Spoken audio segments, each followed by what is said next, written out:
الحمد لله نحمده ونستعينه ونستغفره ونؤمن به ونتوكل عليه ونعوذ بالله من شرور أنفسنا ومن سيئات أعمالنا من يهده الله فلا مضل له ومن يضلله فلا هادي له ونشهد أن لا إله إلا الله وحده لا شريك له وأشهد أن محمدا عبده ورسوله اللهم صل على محمد وعلى آل محمد كما صليت على إبراهيم وعلى آل إبراهيم إنك حميد مجيد اللهم بارك على محمد وعلى آل محمد كما باركت على إبراهيم وعلى آل إبراهيم إنك حميد مجيد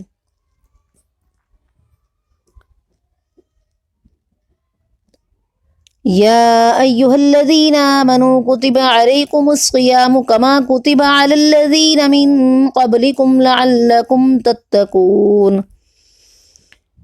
اس آیت کے اندر اللہ تعالیٰ فرماتے ہیں کہ روزے کی فرضیت کیا ہے۔ روزہ ماہ رمضان کے اندر روزہ فرض ہوتا ہے۔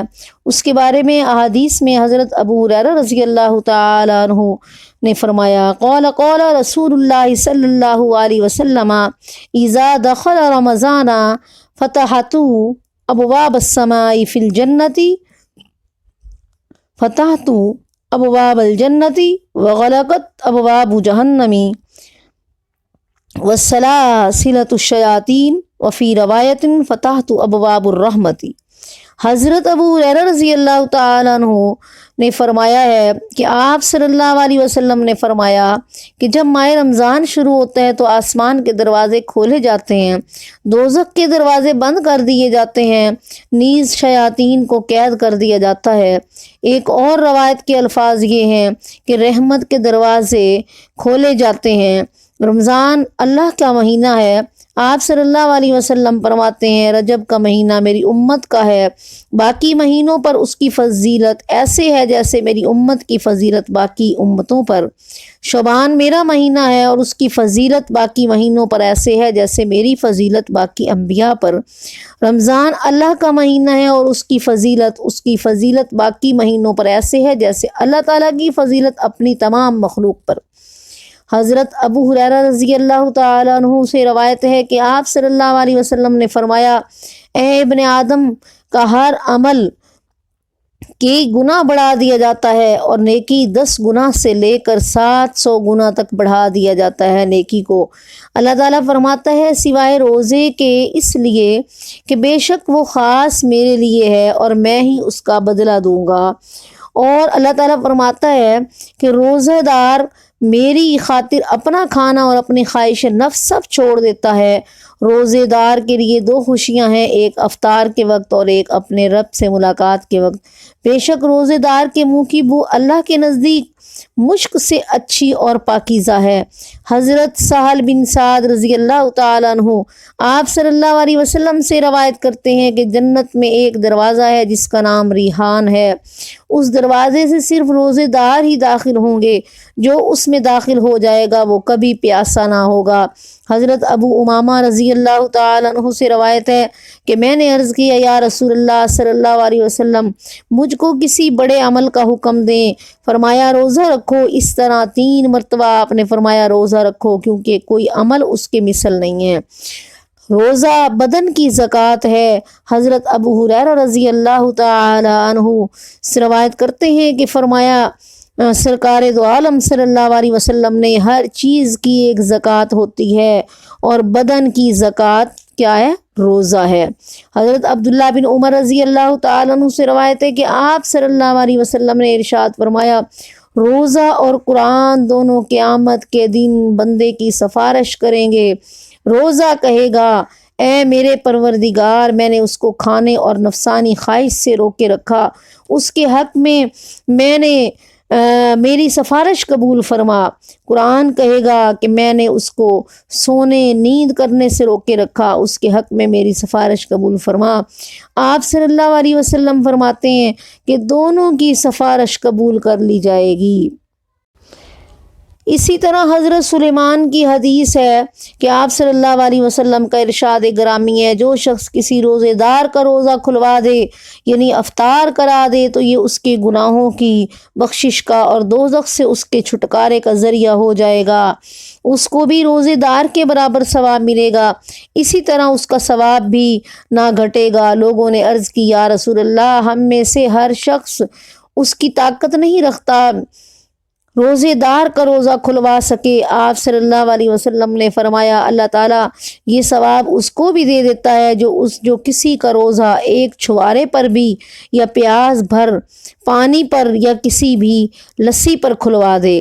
ایک روایت میں روزے داروں کے لیے قیامت کے عرش کے تلے دسترخوان چنا جائے گا، وہ لوگ اس پر کھانا کھاتے ہوں گے، لوگ ابھی حساب و کتاب میں ہوں گے، ان کو دیکھ کر کہیں گے کہ یہ لوگ کیسے ہیں کہ بیٹھے کھا رہے ہیں، ہم حساب میں پھنسے ہوئے ہیں۔ تو ان کو جواب ملے گا یہ لوگ روزہ رکھتے تھے، تم روزہ نہیں رکھتے تھے۔ اللہ تعالی ہم سب کو ماہ رمضان کے مقدس مہینے کے حقوق ادا کرنے کی توفیق عطا فرمائے۔ اور اسی طرح سحری کی فضیلت کیا ہے؟ آپ صلی اللہ علیہ وسلم نے فرمایا اللہ تعالیٰ فرماتے ہیں کہ وہ بندہ مجھے سب سے زیادہ محبوب ہے جو سب سے زیادہ جلد افطار کیا کرتا ہے۔ جب افطاری کا وقت ہو فوراً کرے، دیر نہ کرے۔ آپ صلی اللہ علیہ وسلم فرماتے ہیں 3 چیزیں خدا کو زیادہ پسند ہیں: جلدی افطار کرنا، سحری دیر کر کے کھانا، نماز میں ایک ہاتھ دوسرے پر رکھنا۔ آپ صلی اللہ علیہ وسلم نے فرمایا سحری کھایا کرو کیونکہ سحری کھانا برکت ہے۔ آپ صلی اللہ علیہ وسلم نے فرمایا بے شک خدا سحری کھانے والوں پر رحمت بھیجتے ہیں، اور فرمایا سحری برکت ہے پس اسے نہ چھوڑو اگرچہ ایک گھونٹ پانی ہی کیوں نہ ہو۔ نیز آپ صلی اللہ علیہ وسلم نے فرمایا خدا سحری کھانے والوں پر رحم کرتا ہے۔ آپ صلی اللہ علیہ وسلم نے فرمایا لوگ بھلائی میں رہیں گے جب تک افطار جلدی کیا کریں گے، اور آپ صلی اللہ علیہ وسلم نے فرمایا سحری دیر کر کے کھاتے رہیں گے۔ سحری صبح کا وقت ہے، صبح صادق کے بعد کھانا پینا حرام اور ناجائز ہے۔ اللہم انی لک صمت و بک آمنت و علیک توکلت و علی رزقک افطرت۔ اور فرمایا کہ رمضان المبارک کی فضیلت باقی تمام مہینوں پر اس وجہ سے ہے کہ تمام آسمانی کتابیں ماہ رمضان میں نازل ہوئیں۔ حضرت ابراہیم علیہ السلام پر صحائف رمضان المبارک کی پہلی رات کو نازل ہوئے۔ حضرت ابراہیم علیہ السلام کو یکم رمضان المبارک کو نبوت عطا ہوئی۔ حضرت موسیٰ علیہ السلام کو رمضان المبارک کی چھٹی رات کو تورات عطا ہوئی۔ حضرت داؤد علیہ السلام کو 12 رمضان المبارک کو زبور عطا ہوئی۔ حضرت عیسیٰ علیہ السلام کو 13 رمضان المبارک کو انجیل عطا ہوئی۔ آپ صلی اللہ علیہ وسلم کو 18 رمضان المبارک کو بروز سوار کو سن 610 ہجری کو غار ہیرا میں پہلی وحی نازل ہوئی۔ اور اسی طرح یہ میں بتاتی چلوں کہ روزے کی خصوصیت کیا ہے۔ حضرت شاہ عبد العزیز دہلوی رحمۃ اللہ علیہ لکھتے ہیں کہ روزہ ایک ایسی عبادت ہے جو کہ دوسری عبادت میں غیر اللہ کو شریک کر لیتے ہیں، مگر روزے میں کسی کو شریک نہ کرتے تھے۔ اس سے معلوم ہوا جو کوئی روزہ رکھتا ہے وہ محض اللہ کی رضا اور خوشنودی کے لیے رکھتا ہے، وہ ایک طرح کی لطافت اور پاکیزگی اختیار حاصل کرتا ہے، اسی طرح کہ وہ باری تعالیٰ کے اوصاف اور خلق کے ساتھ مشابہت اختیار کرتا ہے۔ اسی طرح پر جیسے اللہ رب العزت کھانے پینے سے پاک اور منزہ ہے، اسی طرح روزے دار بھی اپنے آپ کو دنیا اور خواہشات اور تعلقات سے پاک اور منزہ رکھتا ہے، اس لیے روزے کا خاص مقام اور مرتبہ ہے۔ اور جو عبادت کا نہیں ہے اندازہ کریں کہ مشرکین عرب بھی روزہ صرف اللہ کے لیے رکھتے تھے، مگر اب بعض مسلمان غیر اللہ بزرگ وغیرہ کے لیے روزہ رکھتے ہیں جو کہ کھلا شرک اور بدعت ہے۔ اسی طرح حضرت آپ صلی اللہ علیہ وسلم فرماتے ہیں کہ ماہ رمضان میں جو شخص ذکر اللہ میں حاضر ہوتا ہے اللہ تعالیٰ اس کے لیے ہر قدم کے بدلے میں 1 سال کی عبادت کا ثواب لکھتے ہیں۔ قیامت میں عرش کے نیچے ہوگا جو رمضان میں نماز با جماعت کی پابندی کرتا ہے، اللہ تعالیٰ ہر رکعت کے اس کو نور کا ایک شہر عطا فرمائیں گے، اور جو والدین کے ساتھ حسن و سلوک کرے گا اللہ تعالیٰ اس کی طرف رحمت اور مہربانی کی نگاہ سے دیکھیں گے اور میں اس کا ذمہ دار ہوں۔ ایک روایت میں قیامت میں رمضان کا مہینہ ایک اچھی صورت میں آ کر خدا کے سامنے سجدہ کرے گا، تب اس سے کہا جائے گا کہ میں نے تیرا حق ادا کیا ہوا۔ اس کا ہاتھ پکڑے گا اور وہ اپنا حق ادا کرنے والے کا ہاتھ پکڑ کر اللہ کے سامنے کھڑا ہوگا۔ اس سے پوچھا جائے گا تو کیا چاہتا ہے؟ وہ عرض کرے گا اے اللہ اس شخص کو وقار کا تاج عنایت فرمائیں۔ چنانچہ اسے وقار کا تاج عنایت پہنایا جائے گا، جو کچھ اس سے زیادہ اس کی مقدار اس کی قدر افزائی کی جائے گی اس کو اللہ تعالیٰ ہی جانتا ہے۔ حضرت نبی کریم صلی اللہ علیہ وسلم نے فرمایا رمضان پورے سال کا دل ہے، جب وہ درست رہا تو تمام سال درست رہا، یعنی جس نے ماہ رمضان صحیح گزارا اس کا سارا سال صحیح گزرے گا۔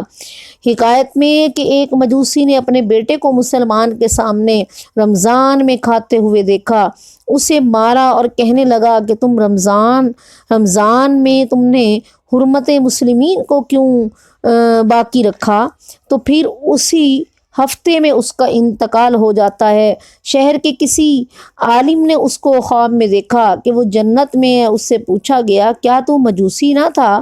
اس نے کہا کیوں نہیں، لیکن جب میری موت آ پہنچی تو اللہ نے ماہ رمضان کے احترام کرنے کی وجہ سے مجھے مشرف با اسلام کر دیا۔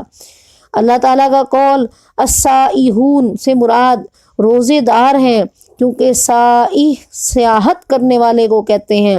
سیاحت کرنے والا جب کسی عمدہ شہر کو دیکھتا ہے اس کی طرف متوجہ ہو جاتا ہے، ایسا ہی روزے دار جب جنت میں کوئی پاکیزہ عمدہ مکان دیکھے گا اس کی طرف متوجہ ہو جائے گا۔ ایک حدیث میں آپ صلی اللہ علیہ وسلم سے مروی ہے کہ جب مومن ماہ رمضان میں بیدار ہوتا ہے تو اس سے فرشتہ کہتا ہے اٹھ خدا تجھ پر رحم کرے، پس جب وہ اٹھ کھڑا ہوتا ہے تو اس کا بچھونا اس کے لیے دعا کرتا ہے اے اللہ اس کو جنت کے بلند بچھونے عطا فرما۔ پھر جب کپڑا پہنتا ہے تو وہ اس کے لیے دعا کرتے ہیں اے اللہ اس کو جنت کے جوڑے عطا فرما۔ جب وہ جوتا پہنتا ہے تو وہ اس کے لیے دعا کرتا ہے کہ اس کے قدم پل صراط پر ثابت قدم رکھو۔